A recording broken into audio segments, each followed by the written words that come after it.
الله غنى عنك. ايش؟ لا الله. لا الحمد لله رب العالمين، وأصلي وأسلم على نبينا وحبيبنا محمد صلى الله عليه وسلم. أشكر الإخوة الأفاضل على ما تفضلوا به. لا خليك بمسك بيدي خلاص. الحقيقة عندما ندرس أيها الأحبة بعد أن تصلوا على رسول الله، تقول عن ماذا ممكن أن نتكلم، خصوصا في 10 دقائق، عن الأخلاق، الإقبال على القرآن في الإجازة. هناك مشهد لا يمكن أن يغيب عن قلب كل مؤمن. هذا المشهد يطيش في العقل مع كل دقيقة، عندما ترى مسرى رسول الله يقتحم بعشرات الآلاف من قبل مستوطنون لقطاء، عندما تفكر تكتب دمعة لكل مسلم، لقلب كل مؤمن.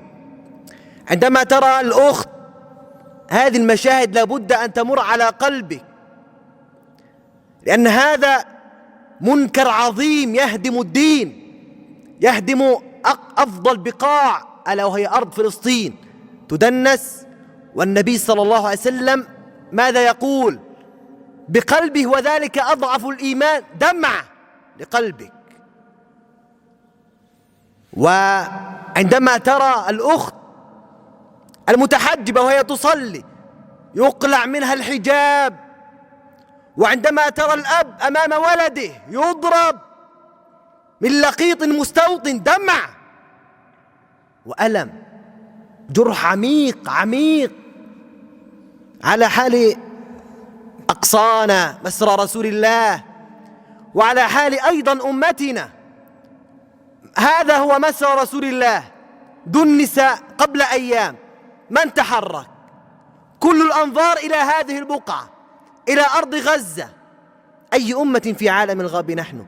أنحن نعاج أم قطيع نساق؟ قد هوينا لما هوت، وأعدوا من الهوى ترياق. واقتلعنا الإيمان فاسودت الدنيا علينا واسودت الأيام، وعلى المحصنات تبكي البواكي. يا لعرض القدس كيف يراق؟ دمعة، ألم في قلبك، جرح عميق عميق عميق على حال أقصانا عندما يدنس، جرح عميق على حال أقصانا عندما نرى الآلاف. وليش ما ردوا وباعوها؟ وكل الأنظار. أسرد لك هذا المشهد الذي قال قائدك رسول الله صلوا عليه أنه نصر، عندما قال لخالد عندما انسحب وباعها، عندما كان يقابل في غزوة مؤتة وقالوا باعوها، قال أخذ الراية سيف من سيوف الله. وبعد هيك كل جزيرة العرب كانت فتحا للإسلام والمسلمين. إيش يعني غزوة مؤتة؟ صلي على رسول الله. بعد صلح الحديبية أخذ رسول الله يذهب ويرسل السرايا إلى الأمراء والملوك يدعوهم إلى الإسلام. أعطى الرسالة لمن؟ للحارث، وأرسله إلى ملك بصرى، وهو في الطريق قال له شرحبيل إلى من؟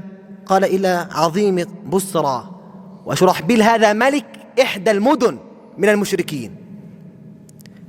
قال له أنت ممن؟ قال أنا رسول من رسول الله صلوا عليه.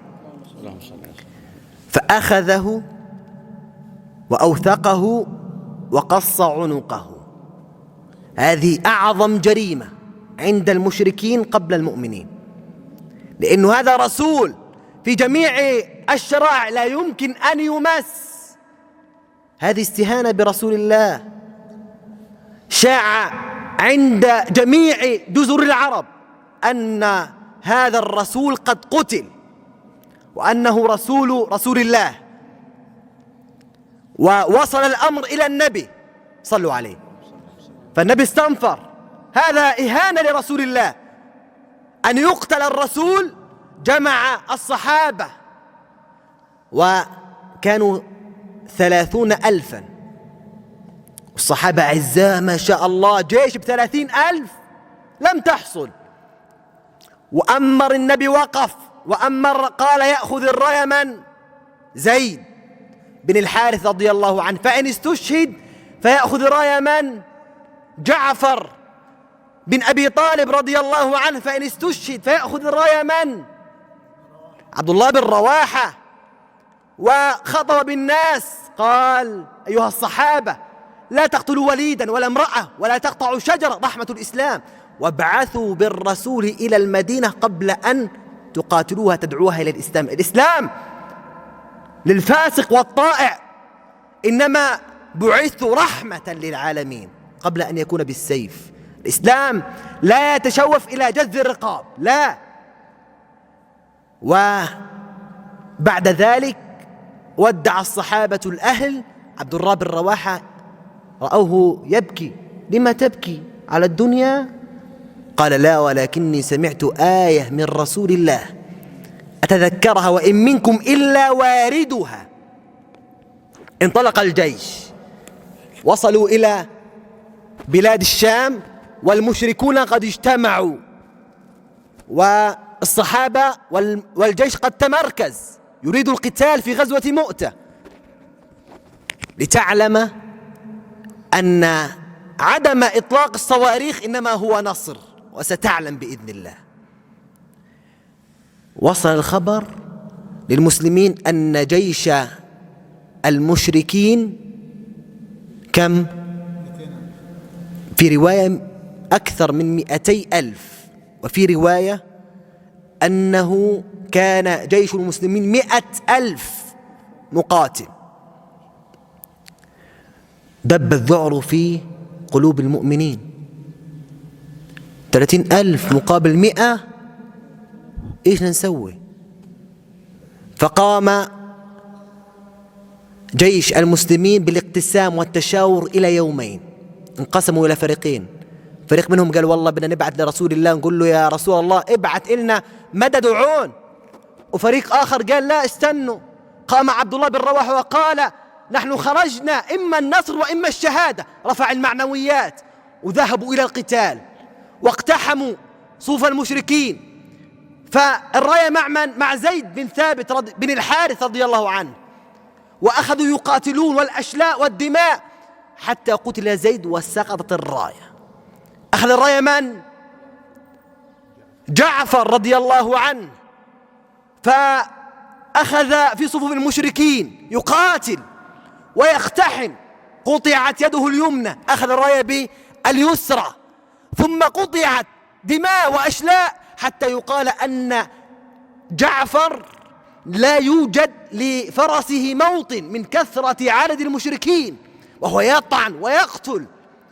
ثم قطعت يده اليسرى وأخذ يحتضن الراية، ثم قتل، سقطت الراية. لمن الآن؟ لعبد الله بن رواحة. أخذ الراية وتنحى جانبا لتبقى الراية مرفوعة. بعد أن بدأ المسلمون الذعر، الراية سقطت، والقتال والقتل في الجيشين، و6 أيام متتالية من القتال. تنحى عبد الله بن رواحة والراية مرفوعة. أحد الصحابة أعطاه عظمة، قال خذ كلها، شد ظهرك فيها. أكو بياكل فيها، إيش قال؟ أكل بعضها وقال والله إنها لحياة طويلة، وانغمس في صفوف المشركين وقتل. ثم سقط الراية، أعطيت لخالد. خالد هنا غير التكتيك، جعل الميمنة ميسرة والميسرة ميمنة، وقال ل100 فارس بعد أن تنحى واستعد جيدا للقتال، وبدأ القتال في اليوم الثاني، ووضع خطة، قال 100 فارس بالسر والكتمان. المسلمون الذين هم في الجيش لا يعلمون، أنتم تخرجون غبار من خلف المعركة، وقلب موازين الجيش واقتحم من جديد. المشركون دب الذعر فيهم، رفعت معنويات جيش المسلمين، قالوا ما شاء الله غبار، جيش قادم من محمد. وبدأ القتل في المشركين وإنهار ذبحا وقتلا وطعنا في المشركين. ثم بعد أن قتلوا انسحب خالد بانسحاب تكتيكي دراماتيكي يدرس الآن في الكليات، ورسول الله لم يحضر الواقع والمعركة، وهو يقول الآن أخذ الراية خالد وفتح الله على يديه سيف من سيوف الله. كم من المشركين من المسلمين قتل؟ 12 مقاتل استشهد في هذه المعركة مقابل 100,000. وسماه إيش؟ والأنتم سماه النبي فتح.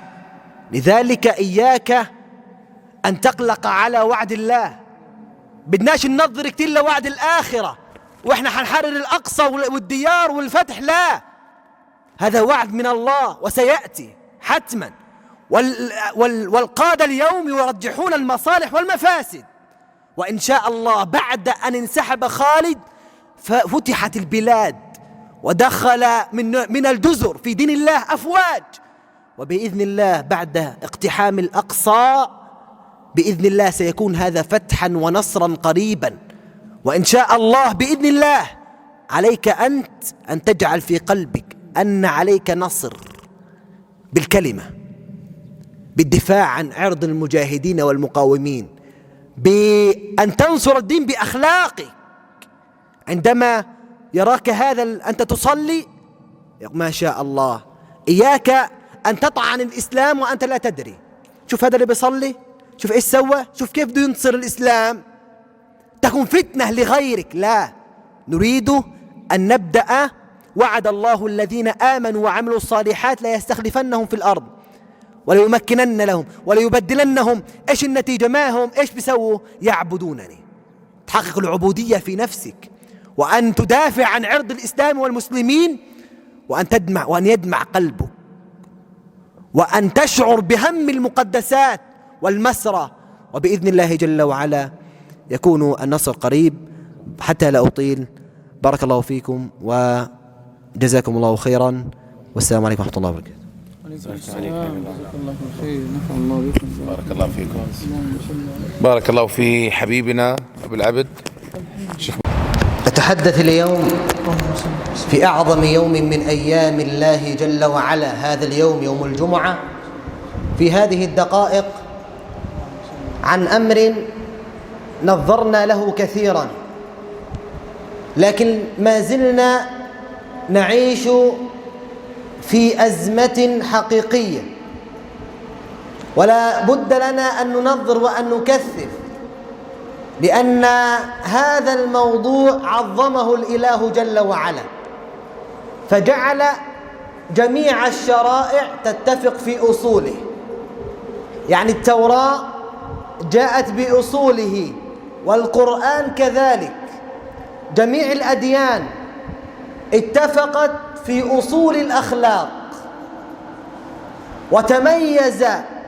وتميزت شريعة النبي محمد بأن أعطى الإله جل وعلا لها كمال الأخلاق، فلا توجد أخلاق كاملة إلا في شريعة الإسلام، ولا يمكن للمرء أن يكمل إلا في ظل دين الإسلام.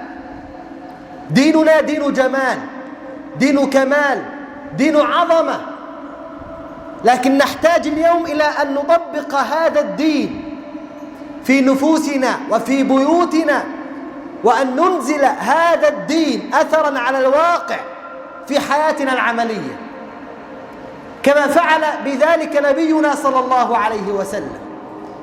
لذلك مدحنا ربنا جل وعلا، فماذا قال؟ كنتم خير أمة أخرجت للناس. قال علماؤنا عندما جعل الإله جل وعلا لهذا الدين كمال الأخلاق وميزه الإله جل وعلا وتميزت هذه الأمة به، كانت من أخير الأمم. كنتم خير أمة أخرجت للناس. أقول هذا الكلام حتى أضع في قلبي قاعدة، بأنه كما أننا اليوم نعد العدة ونتخرج من الدورات ومن ميادين القتال من الدورات العسكرية، نحتاج اليوم أن نتخرج من ميادين الأخلاق، ومن محاريب الأخلاق ننطلق إلى معسكرات التدريب. كما أنه اليوم يكون هناك فتح بالسيف وبالقتال، كذلك اليوم هناك فتح بالأخلاق، فتح أخلاقي. ألم تقرأ سيرة النبي محمد؟ صلوا عليه. ألم يفتح قلوب الناس ودخلوا في دين الإسلام بابتسامته، بعفوه، كما تحدث الشيخ أبو أنيس عن العفو والصفح في دين الإسلام، وهذه من أخلاق الإسلام. ألم يدخل في دين الإله، في دين الإسلام العشرات، أقول اليوم دول شرق آسيا، أندونيسيا، ماليزيا، الملايين دخلوا في دين الإسلام بماذا؟ بالسيف. والله لم يطلق فيها رصاصة، إنما دخلوا في دين الإسلام بالأخلاق.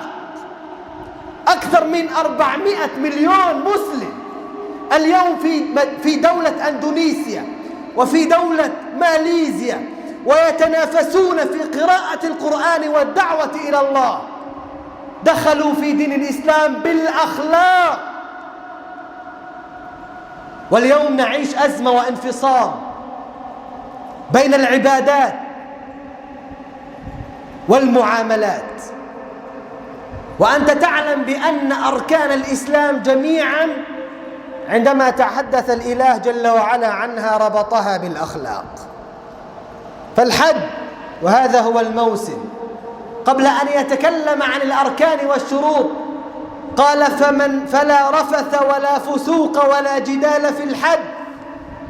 يحتاج اليوم منك الإسلام أن تطبق وأن تؤثر هذه العبادات من صلاة وصيام وحج وزكاة، أن تؤثر على أخلاقك أولا في بيتك، مع الزوجة، مع الأبناء. اقرأ سيرة النبي محمد صلى الله عليه وسلم، وإليك هذا الكتاب كيف عامله. لن تمل والله، وتحتاج إلى أن تقرأه عشرات المرات حتى تطبقه أثرا وواقعا في حياتك.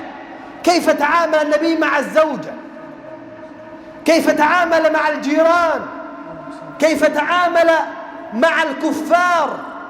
لذلك نرى اليوم ملك الغساسنة عندما قال لأحد الصحابة أخبرني عن الإسلام، قال كنا قوما أهل جاهلية نأكل الميتة نقطع الأرحام نسيء الجوار، حتى بعث الله إلينا رجلا نعرف صدقه وأمانته فدعانا إلى أن نعبد الله وأمرنا بماذا؟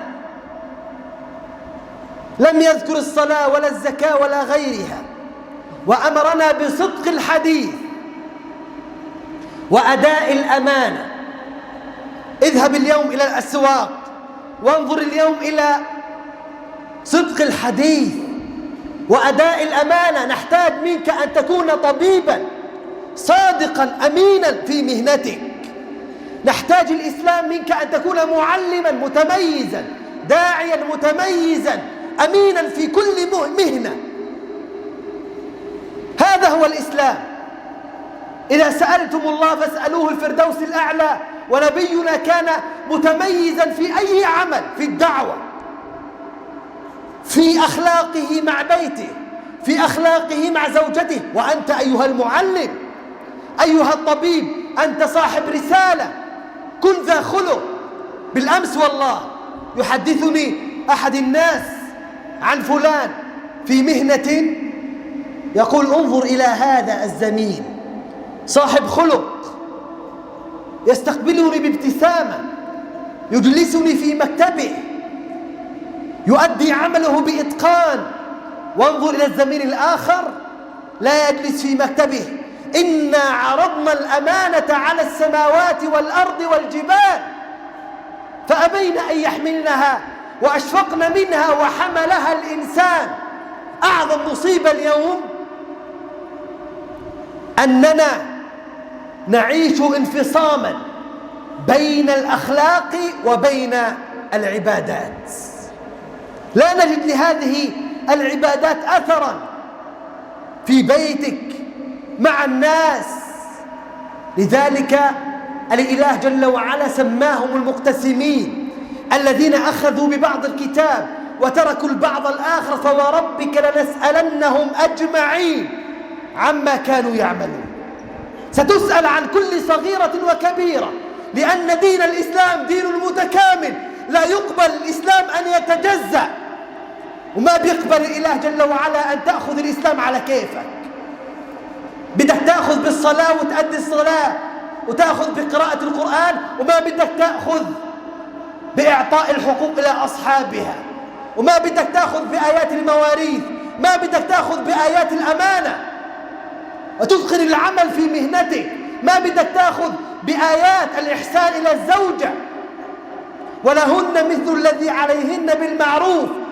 انظر والله بالله عليك، ما في ذرة عمل من أعمال الأخلاق اللي إلها أثر على أرض الواقع إلا الإسلام عظمها.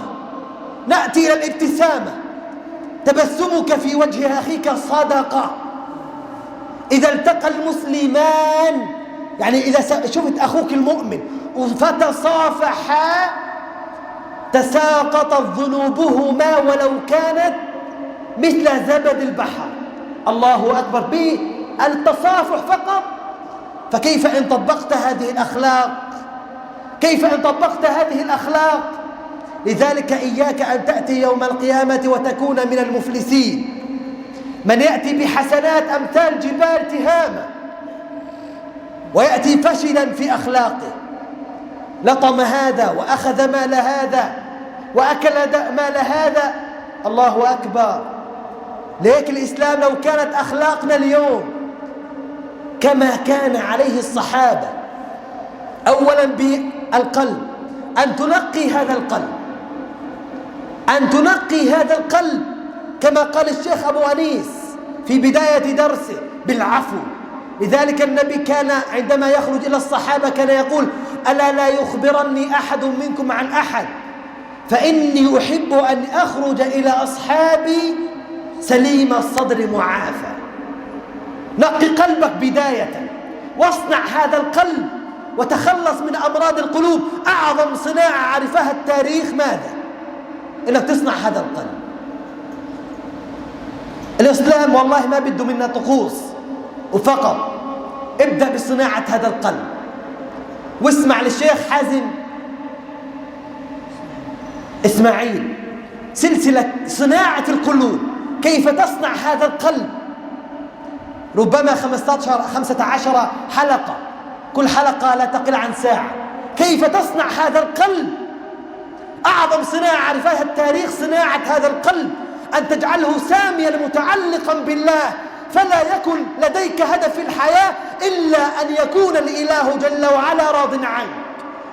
عشان كده أعظم هدف للشيخ المؤسس أحمد ياسين ماذا؟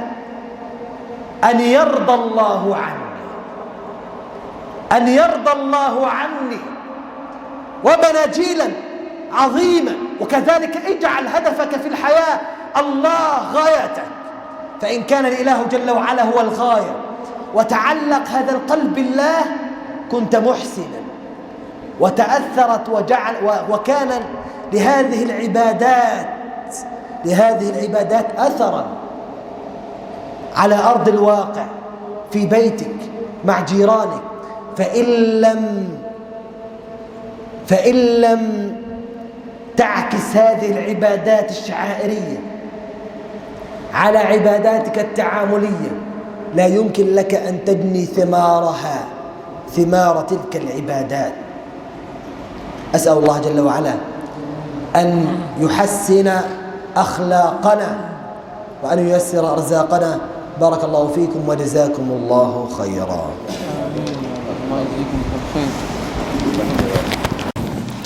الحمد لله رب العالمين، وأصلي وأسلم على نبينا محمد صلى الله عليه وسلم.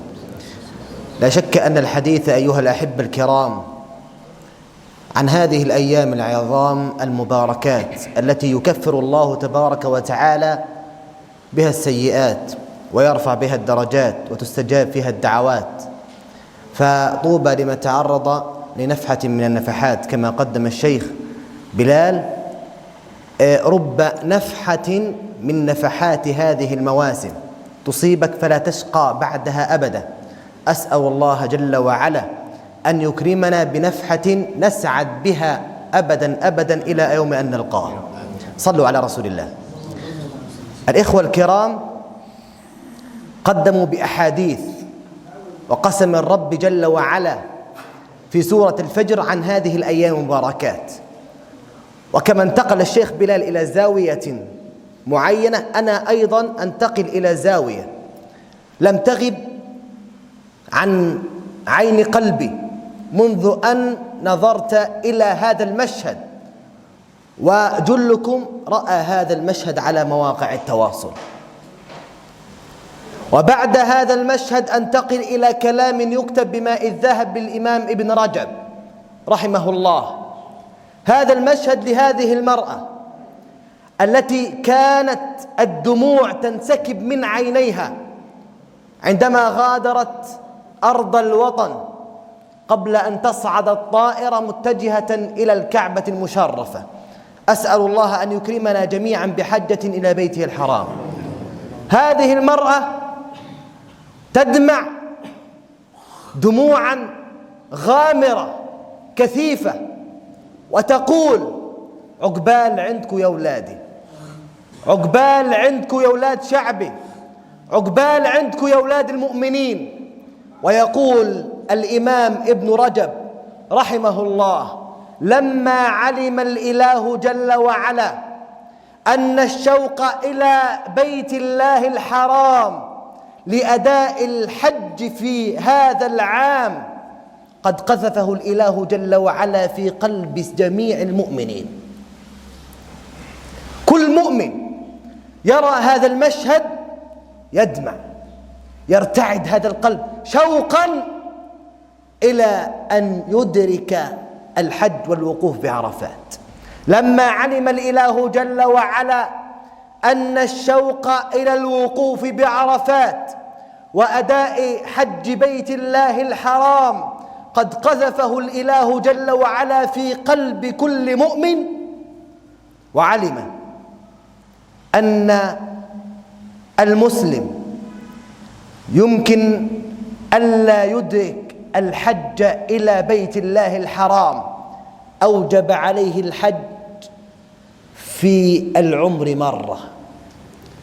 ولما علم الإله جل وعلا أن من الناس من لم يستطع الوقوف بعرفات، مثلنا اليوم منا من ليس لديه المال لأن يقف بعرفات، منا من لم يخرج اسمه في القرعة ليقف بعرفات، منا من لديه أسباب أمنية تمنعه من الخروج للوقوف بعرفات. والقلب يشتاق، القلب يشتاق. عندما والله رأيت هذه المرأة قلت: يا رب أكرمني وأكرم جميع الحاضرين، اللهم آمين، بحج إلى بيت الله الحرام.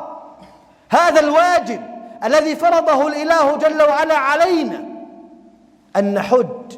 وأذن في الناس، وأذن بالناس في الحج يأتوك رجالا. وإذ يرفع إبراهيم القواعد، تقف على عرفات، تقف على الصفا والمروة، تطوف بالكعبة. عندما ترى الكعبة تدمع هذه العين لمجرد رؤية الكعبة. جعل الإله، يقول الإمام ابن رجب: جعل الإله جل وعلا بعد هذا الشوق الذي قذفه في قلوب المحبين أجر السائرين مثل القاعدين. جعل الإله جل وعلا للقاعدين أجرا يضاعف عن السائرين. عندما جعل الإله جل وعلا لك أعمالا في هذه الأيام وفي هذه المواسم من الخيرات، أجرها أعظم من أجر الحاج. ألم يجعل الإله جل وعلا بعض الأعمال في هذه الأيام أعظم من الجهاد، والجهاد أعظم من الحج.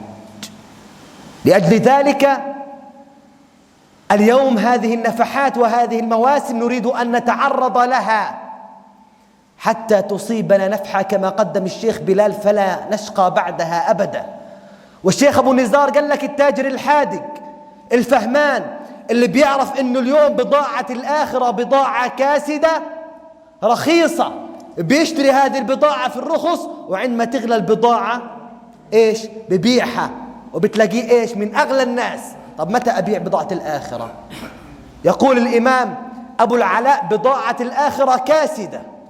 اليوم بضاعة الآخرة كاسدة. ومتى الغلاء؟ عندما أن نلقى الإله جل وعلا. اليوم أنت محتاج أنك تشتري هذه البضاعة في مواسم الخيرات، في مواسم الطاعات. اليوم أنت محتاج أنك تشتري بضاعة الآخرة. وأعظم حديث نتذكره عند هذه المواسم عندما نرى الناس كما قدم الشيخ أبو مسلم بيقول لك الناس بيسهر على البحر وبيسهر على الشدة وكذا. تذكر حديث والله ما الفقر أخشى عليكم، النبي بيقول لك ولكن أخشى عليكم الدنيا أن تتنافسوها. اليوم من علامة محبة الله لك أن تجلس إلى شروق الشمس، بتكسب هيك أجر حج وعمرة تامة تامة تامة. من أعظم علامات محبة الله لك. كم اليوم من الجيران نائمون؟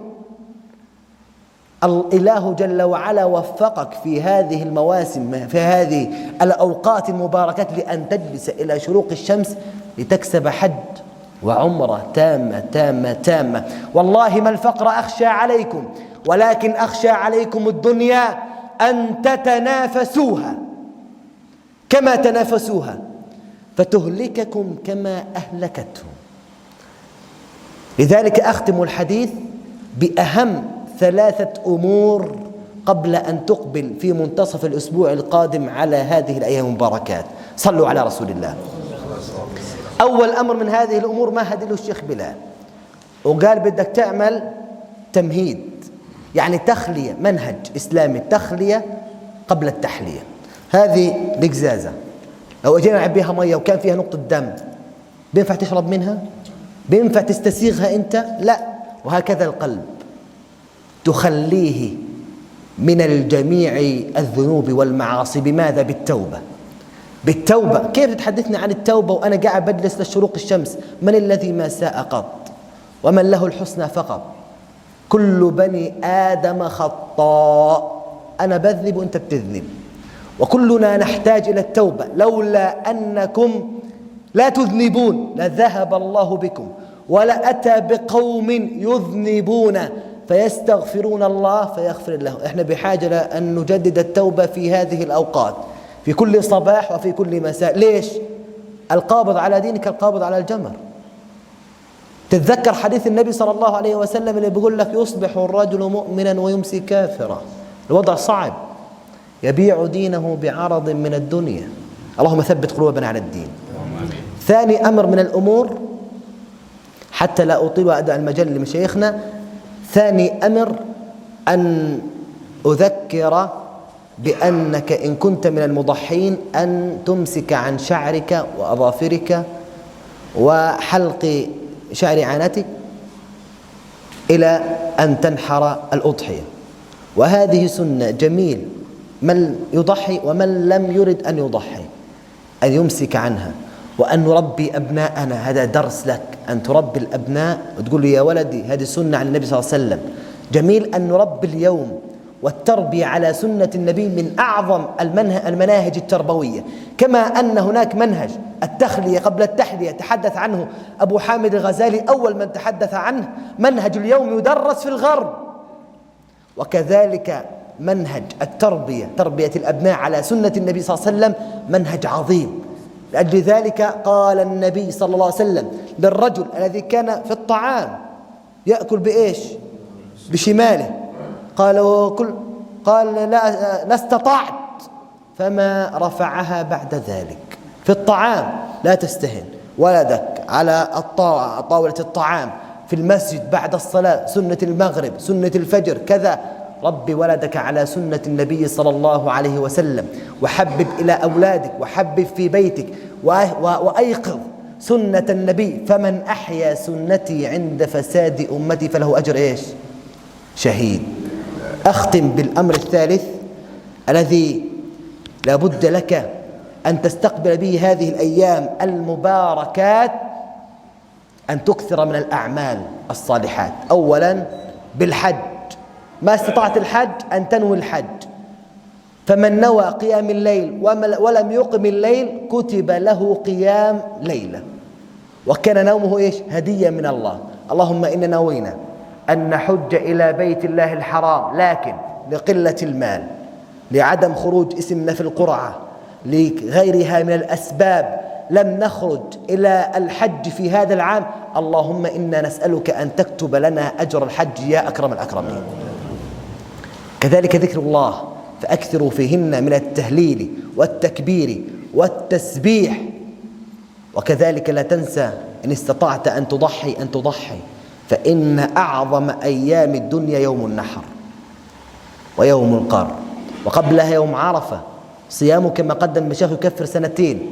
عشان كده يا أحباب، من استطاع أن يضحي فبها ونعمة، ومن لم يضحي فإن النبي صلى الله عليه وسلم قد أتى بشاتين تنتطحان، شاتين أضجعهما مخصيتين، أضجعهما، ثم قال بسم الله اللهم إن هذا عن محمد، وقال عن الآخر اللهم إن هذا عن محمد وعن من لم يضحي من إيش؟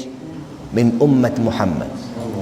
ويعني جميل هذا الشيخ اللي سمع إنه والله في الحي في أهل مش هيضحوا، فقال يا جماعة أنا بدي أضحي بديك. وقالوا شيخ الحي شيخ المسجد يضحي بديك؟ كيف يضحي بديك؟ إلا هذا أهدله شاة، وهذا أهدله شاة، وهذا أهدله شاة، وهذا صار عنده 10 شياه، 10 شياه. فقام ذبحهم ووزعهم على الفقراء، وقال لمرته دير بالك هذا الديك ارفعيه للسنة الجاية. ولد إسماعيل ولد إبراهيم فداه الله بكبش، وهذا الديك فداه ربنا ب10 شياه، ديك مبارك. فخلاه له دير بالك أنت، شوف إذا كان في عندكم إمام وكذا رب إن شاء الله ربنا يكرمنا ب10 شياه، اذبحهم ووزعهم على الفقراء. بارك الله فيكم وجزاكم الله خير.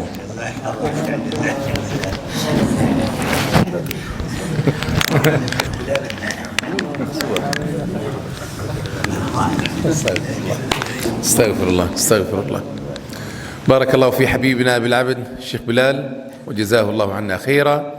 بالمناسبة الآن طلعت الشمس، لكن كما لا يخفى على شريف علمكم الله يكرمكم يا رب أن صلاة النافلة تكره في أوقات من بعد صلاة الفجر وإلى طلوع الشمس، ثم من بعد طلوعها تقريبا بربع ساعة، ثم من وقت الزوال إلى أذان الظهر، يعني من قبل أذان الظهر تقريبا بثلث ساعة إلى أذان الظهر، ثم من بعد صلاة العصر وإلى أذان المغرب.